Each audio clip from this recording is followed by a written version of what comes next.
Hi everyone. Joanna from How to Crypto here. In today's how-to tutorial, I will be showing you how to download and install the Ledger app, your one-stop shop to buy crypto, grow your assets, and manage NFTs.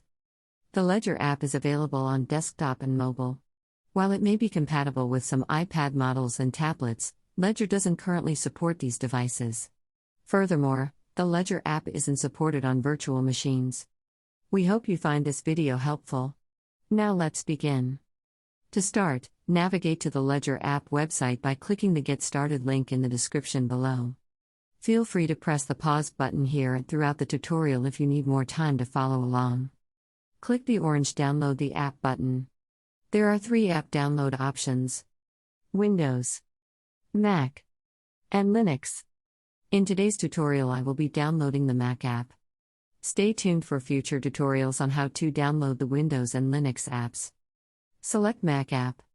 A bar will pop up on the bottom of your screen, showing your downloaded DMG file. Click the down arrow. Select Open. A window will pop up prompting you to drag and drop the Ledger app to the Applications folder, installing the app. Depending on your Mac OS version, the following message displays. Click Open to allow the installation. And that's it. Leave your requests for future tutorials in the comments below.